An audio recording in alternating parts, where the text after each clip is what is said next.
Écarté. Voilà. Qu'est-ce que ça apporte?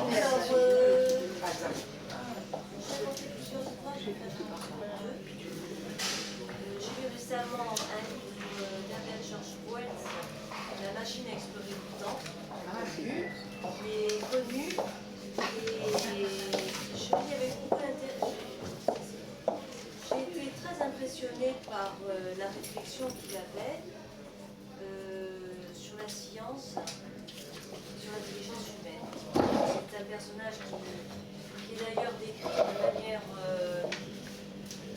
assez étrange. C'est quand même pris cet inventeur pour avoir cela quand même jusqu'à la fin de l'ouvrage. C'est un farfelu qui invente une machine et qui pense qu'il y a une quatrième dimension pour traverser, qui est le temps. Et donc tout le monde se moque. Il réussit à revenir de l'époque, à raconter cette époque, il va voir le futur.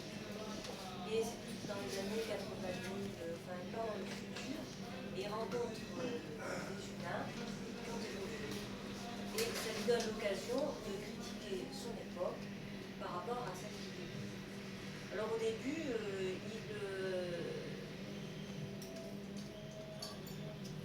il a une réflexion sur ce qu'est la société, avec tout ce qu'elle impose de négatif. Il le voit par rapport à ces êtres qui n'ont plus besoin d'intelligence. Et il se dit, voilà nous, ce qui nous ennuie un jour, juste un petit passage. L'institution de la famille et les émotions qui en résultent, la jalousie féroce, la tendresse envers la progéniture, le dévouement du père et de la mère, tout cela trouve sa justification et son appui dans les dangers qui menacent les jeunes. Maintenant, où sont ces dangers? Un sentiment nouveau s'élève contre la jalousie conjugale, contre la maternité farouche, contre les passions de toutes sortes, choses maintenant inutiles qui nous entravent, survivants sauvages et discordantes dans notre vie agréable et raffinée. Voilà, ce qu'il trouve chez ces êtres, c'est tout ce qu'il vient de décrire qui a complètement disparu. Et donc ça les rend tout à fait heureux. L'intelligence n'a plus lieu d'être et on vit très bien sans, et on ne s'inquiète plus du tout. Et ensuite il va se raviser parce qu'il va se rendre compte qu'il y a deux peuples en fait. Il y a ceux qui vivent au soleil et ceux qui vivent dans l'eau. Et il va quand même réfléchir à la situation sociale et politique de ces individus. Et moi j'ai été très très impressionnée. Et ensuite je suis allée lire Secondaire généralité, c'est-à-dire une petite biographie qui est montée. Et je me suis rendu compte qu'en 1942 il avait écrit une thèse. Et on donne le titre, ça m'a beaucoup amusé.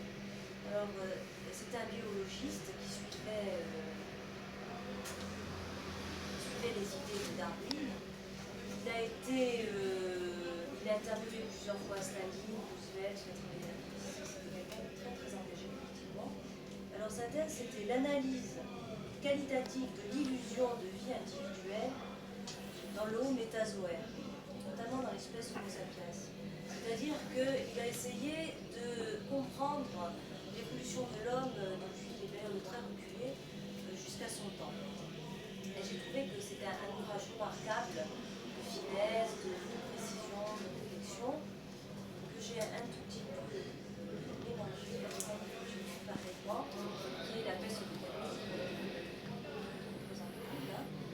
mais qui est aussi l'objet d'une grande réflexion sur l'engagement de l'individu dans la société. Alors j'ai trouvé quand même que ça nous... Quel esprit d'analyse? Je trouvais que c'était quand même... Faire partie de... Ouais, c'est dingue. Avec un bouquin d'économie, je fais rire tout le monde, et avec un bouquin de fiction, on vient à réfléchir. Je trouve ça merveilleux.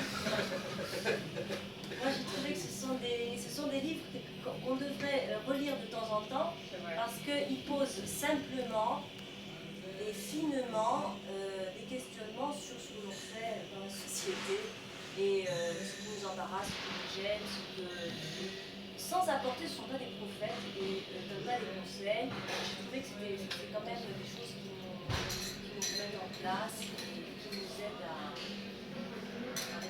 Prendre un peu de recul. Voilà. Il a été écrit en quelle année? En quelle année à peu près la voiture est en montée? 40 pages? Oui, à peu près dans ces années-là, je n'ai pas vérifié. Mais Enfin, c'est secondaire, de toute façon, on peut regarder sur vos thèmes. Je le marquerai, je crois que c'est 5 moi, ce que j'ai apprécié, c'est que quand même, il était très au fait de tout ce qui était scientifique et politique. Et ça lui avait permis d'écrire des ouvrages quand même très remarquables. C'est de faire la science-fiction, c'est ça. C'est un hectare. Voilà.